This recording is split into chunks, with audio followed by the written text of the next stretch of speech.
ಎಲ್ಲರಿಗೂ. ನಾನು ನಿಮ್ಮ ಡಾಕ್ಟರ್ ರಶ್ಮಿ ಸಿ ಹಂಚಿನಾಳ್, ಸ್ತ್ರೀರೋಗ ಮತ್ತು ಪ್ರಸೂತಿ ತಜ್ಞೆ, infertility specialist, Narayana health hospital, Shivamogga. ಈಗ ಇವತ್ತಿನ ದಿನ ಏಪ್ರಿಲ್ 11, ಒಂದು ವಿಶೇಷವಾದ ದಿನ.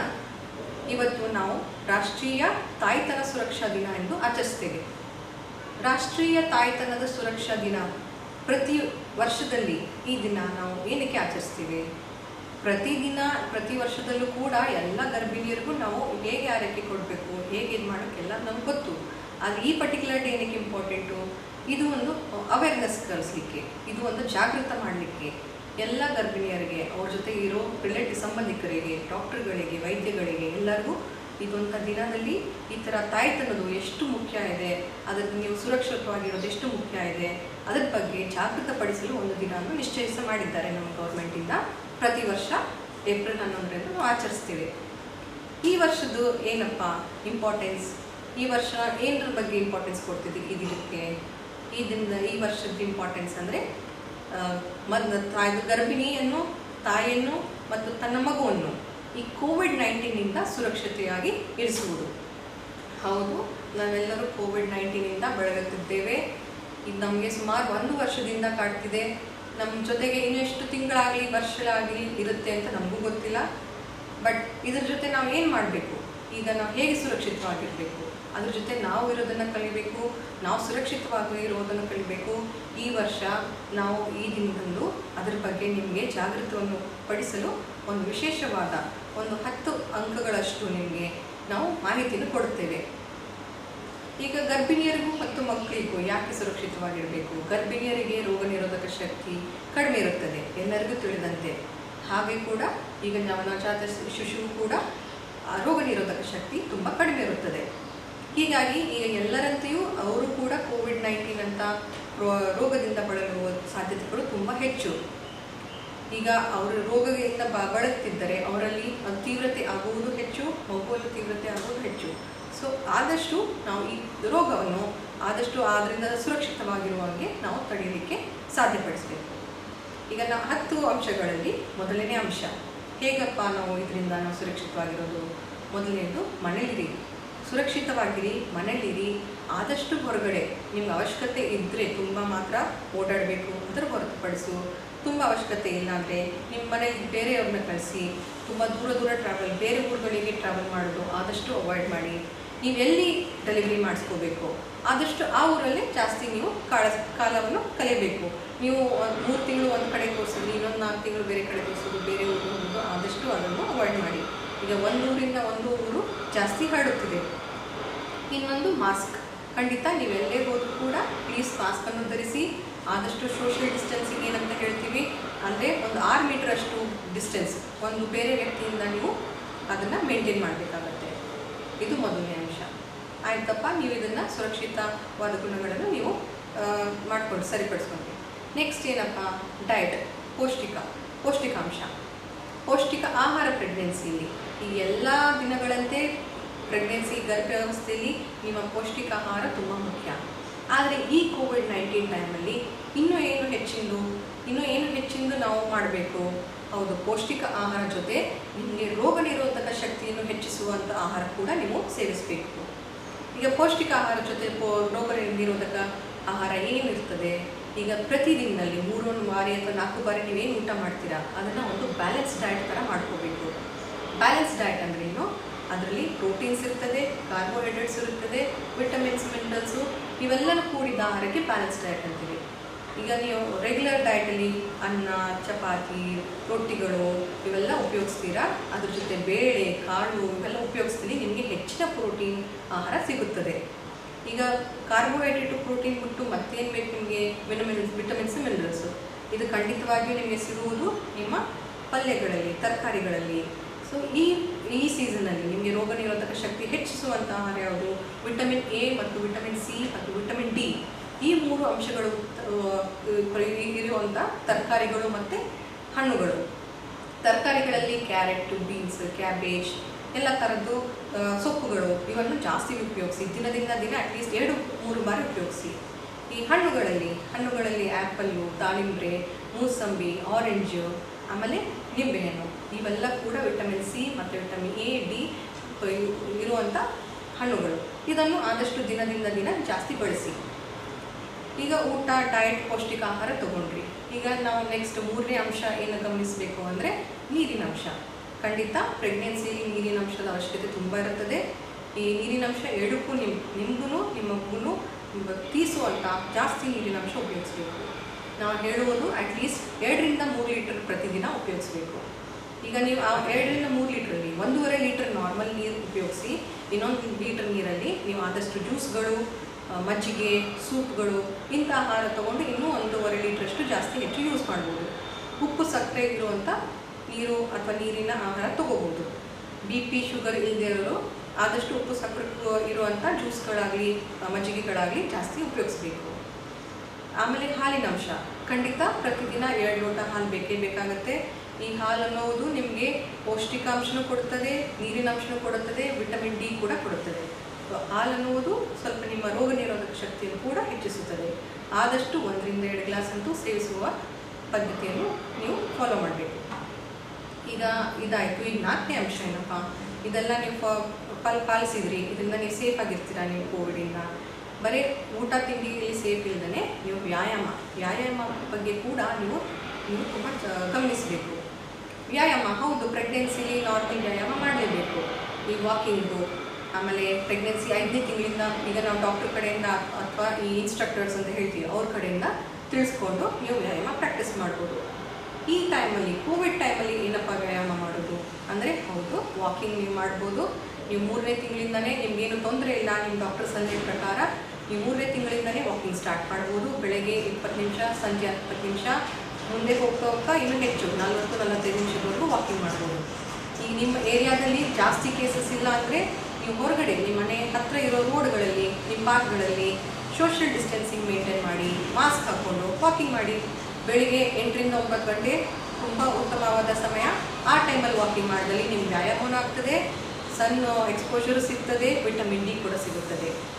ಸಂಜೆ ಒಂದು 4:30 ರಿಂದ 5:30 ಸಮಯದಲ್ಲಿ ವಾಕಿಂಗ್ ಮಾಡಿ, ನಿಮಗೆ ಒಳ್ಳೆಯ ಗಾಳಿ ಆಗಲಿ ಒಳ್ಳೆಯದು ಟೈಮು ಸಿಗ್ತದೆ. ಆದಷ್ಟು 2 ಟೈಮ್ಸ್ ಮಾಡಿ ದಿನದಲ್ಲಿ.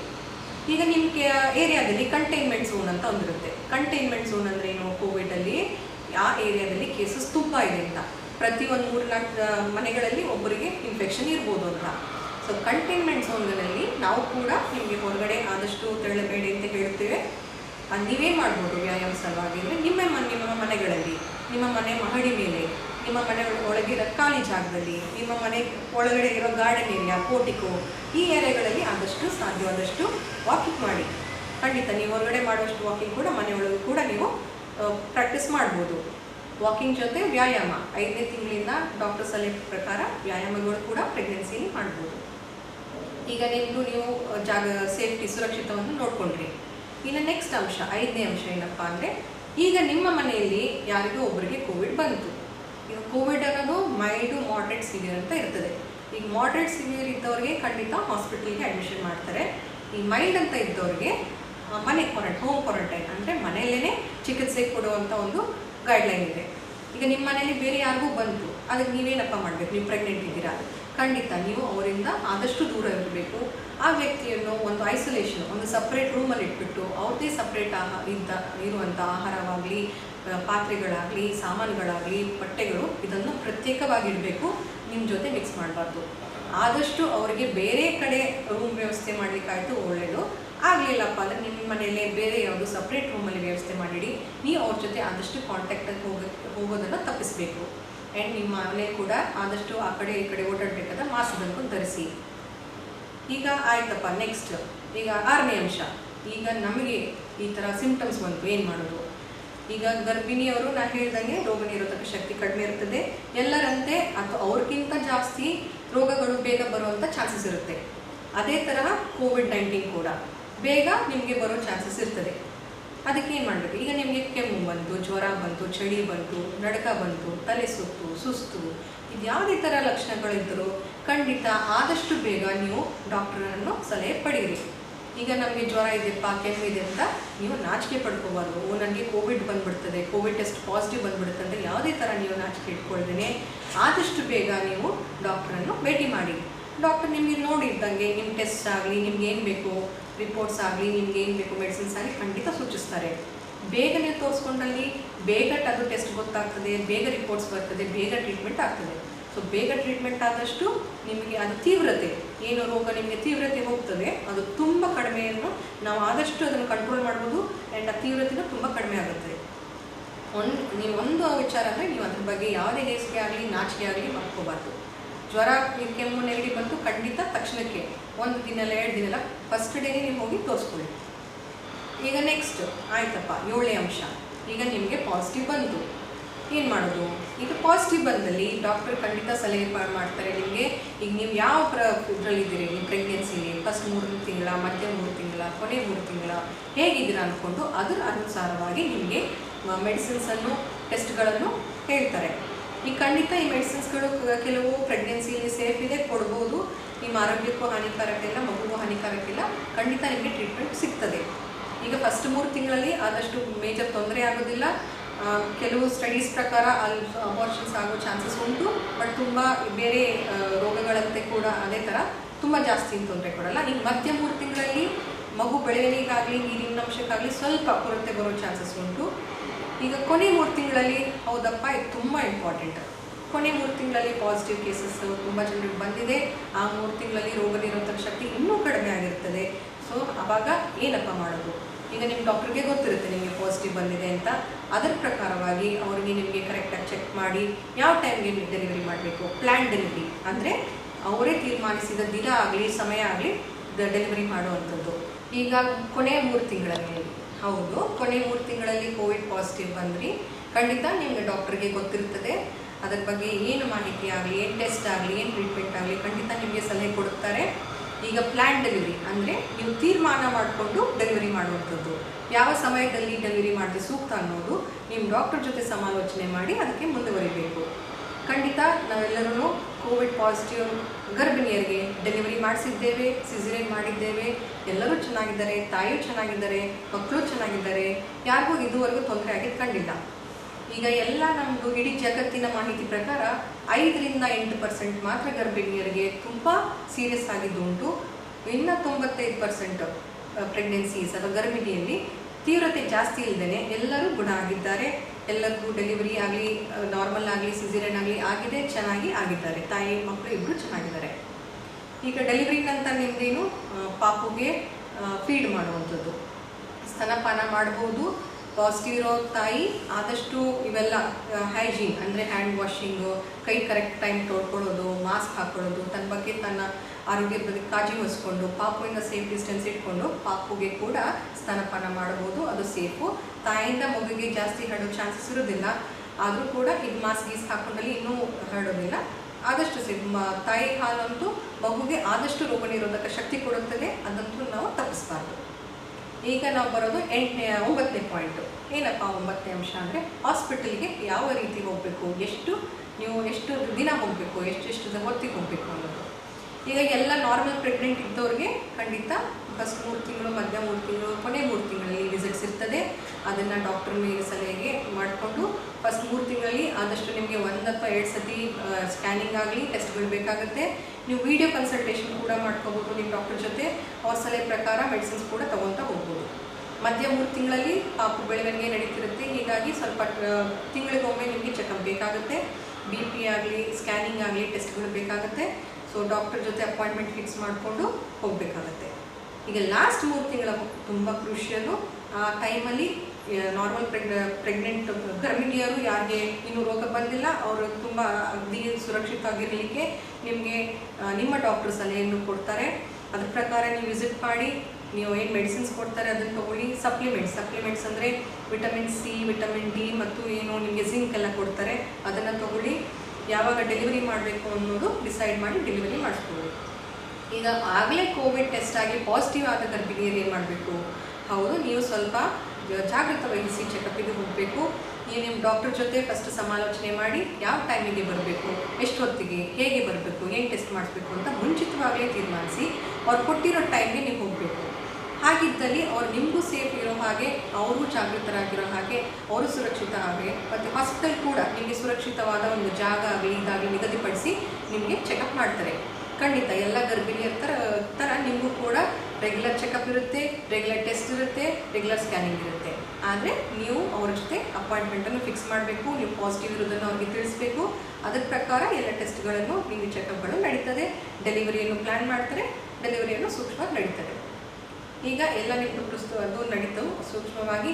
ಲಾಸ್ಟ್ ಪಾಯಿಂಟ್ ಅಂಶ ಏನಪ್ಪ ಅಂದರೆ ವ್ಯಾಕ್ಸಿನೇಷನ್. ಈಗ ವ್ಯಾಕ್ಸಿನೇಷನ್ ಕೋವಿಡ್-19 ಎಲ್ಲ ಕಡೆ ನಡೀತಿದೆ. ಈಗ ಬರೀ ಹಿರಿಯ ನಾಗರಿಕರಷ್ಟೇ ಕೊಡ್ತಿದ್ದಾರೆ. ಇನ್ನು ಮುಂದೆ ಗರ್ಭಿಣಿಯವರು ತಗೋಬೋದಾ ಅಂತ ಒಂದು ಅಂಶ.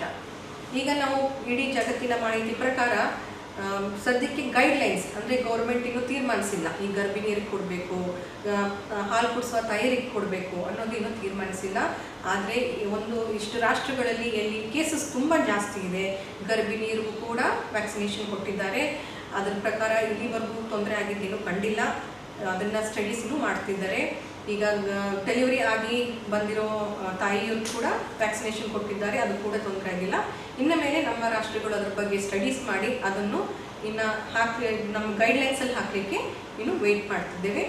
ಸೊ ಸದ್ಯಕ್ಕೆ ನಮ್ಮ ರಾಷ್ಟ್ರದಲ್ಲಿ ಕೇಸಸ್ ಜಾಸ್ತಿ ಇಲ್ಲದಿರೋದ್ರಿಂದ ಅದನ್ನಿನ್ನೂ ಕಂಪಲ್ಸರಿ ಮಾಡಿಲ್ಲ. ಆ್ಯಂಡ್ ಅದು ಎಷ್ಟು ಸುರಕ್ಷಿತ ಅಂತಲೂ ನಮಗಿನ್ನೂ ತಿಳಿದು ಬಂದಿಲ್ಲ. ಒಂದೇ ಒಂದು ಬಾರಿ ಯಾವಾಗ ನಮಗೆ ವ್ಯಾಕ್ಸಿನೇಷನ್ ಸೂಕ್ತ ಅಂದರೆ ನೀವು ಪ್ರೆಗ್ನೆನ್ಸಿ ಪ್ಲ್ಯಾನ್ ಮಾಡೋಕ್ಕಿಂತ ಮುಂಚೆ.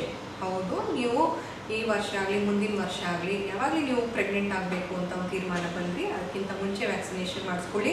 ವ್ಯಾಕ್ಸಿನೇಷನ್ ಮಾಡಿ ಒಂದು 3-4 ತಿಂಗಳ ಮೇಲೆ ನೀವು ಪ್ರೆಗ್ನೆನ್ಸಿನ ಪ್ಲ್ಯಾನ್ ಮಾಡ್ಬೋದು, ಸೇಫ್ ಆಗಿರುತ್ತದೆ. ಸೊ ಇದೆಲ್ಲ ಮಾಹಿತಿಗಳನ್ನು ನೀವು ಆದಷ್ಟು ಯೂಸ್ ಮಾಡ್ತೀರಾ ಅಂತ ನಾನು ತಿಳ್ಕೊಂಡಿದ್ದೀನಿ. ನಿಮಗೆ ಆದಷ್ಟು ಯೂಸ್ ಆಗಿದೆ ಅಂತ ತಿಳ್ಕೊಂಡಿದ್ದೀನಿ. ಸ್ಟೇ ಹೋಮ್, ಸ್ಟೇ ಸೇಫ್, ಎಲ್ಲರೂ ಸುರಕ್ಷಿತವಾಗಿರಿ. ನಾನು ಗರ್ಭಿಣಿ ಮಹಿಳೆಯರಿಗೆ ಆದಷ್ಟು ಸುರಕ್ಷಿತ ಕೊಡಿ, ಮಕ್ಕಳಿಗೂ ಸುರಕ್ಷಿತ ಕೊಡಿ. ಕೊನೆಯದರಲ್ಲಿ ನಾನು ಎಲ್ಲ ಮಾಹಿತಿ ಕೊಟ್ಟಿದ್ದು ನಿಮಗೆ ಉಪಯೋಗ ಆಗಿದೆ ಅಂತ ನಾನು ತಿಳಿತೇನೆ. ಈ ಮಾಹಿತಿನ ನೀವು ಫಾಲೋ ಮಾಡ್ತೀರಾ ಅಂತಲೂ ತಿಳಿತೇನೆ. ನಾವೆಲ್ಲರೂ ಈ ಟೈಮಲ್ಲಿ ಕೈ ಜೋಡಿಸೋಣ, ಎಲ್ಲರೂ ಸುರಕ್ಷಿತವಾಗಿರಿ. ಸ್ಪೆಷಲಿ ಗರ್ಭಿಣಿ ಮಹಿಳೆಯರು ಮತ್ತು ತಮ್ಮ ಮಕ್ಕಳು, ತಾಯಿ, ಹಾಲು ಕುಡಿಸೋ ತಾಯಿ ಆಗಲಿ, ನವಜಾತ ಶಿಶು ಆಗಲಿ, ಅವರು ಕೂಡ ಆದಷ್ಟು ಎಲ್ಲಕ್ಕಿಂತ ಹೆಚ್ಚು ಸುರಕ್ಷಿತವಾಗಿರಲಿ ಅಂತ ನಾವು ಬಯಸೋಣ. ಬನ್ನಿ ಕೈ ಜೋಡಿಸಿ ಇವತ್ತಿನ ದಿನ ನಾವು ಇದನ್ನು ಪ್ರತಿಜ್ಞೆ ಮಾಡೋಣ. Thank you all for listening to me. Let us pledge to make this day awareness for everyone. Let us be safe. Let our pregnant mothers be safe. Let the newborn babies be safe. Let us pledge for the same. Thank you. ಬನ್ನಿ ಎಲ್ಲರೂ ಕೈ ಜೋಡಿಸಿ ಪ್ರತಿಜ್ಞೆ ಮಾಡೋಣ. ಎಲ್ಲರೂ ಸುರಕ್ಷಿತವಾಗಿರಬೇಕು. ಗರ್ಭಿಣಿಯರು, ನವಜಾತ ಶಿಶುಗಳು ಎಲ್ಲರೂ ಸುರಕ್ಷಿತವಾಗಲಿಕ್ಕೆ ನಾವು ಇವತ್ತು ಕೈ ಜೋಡಿಸಿ ಅದರ ಮೂಲಕ ಹೋಗೋಣ. ಥ್ಯಾಂಕ್ ಯು, ಧನ್ಯವಾದ.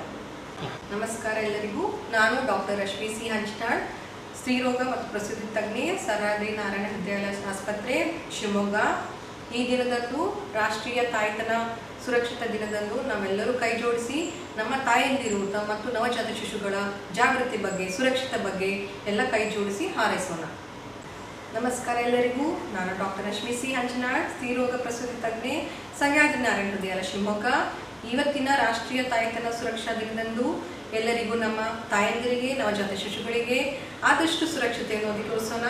ಅವರಿಗೆ ತೊಂದರೆ ಕಂಡು ಬಂದಲ್ಲಿ ಆದಷ್ಟು ಬೇಗ ಟೆಸ್ಟ್ ಮಾಡಲಿ, ಆದಷ್ಟು ಬೇಗ ಟ್ರೀಟ್ಮೆಂಟ್ ಕೊಡಲಿ, ಆದಷ್ಟು ಬೇಗ ತಮ್ಮ ಗರ್ಭಾವಸ್ಥೆಯನ್ನು ಸುರಕ್ಷಿತವಾಗಿ ಮುಂದೂಡಿಸಲಿ ಅವರಿಗೆ ಸಹಾಯ ಮಾಡೋಣ.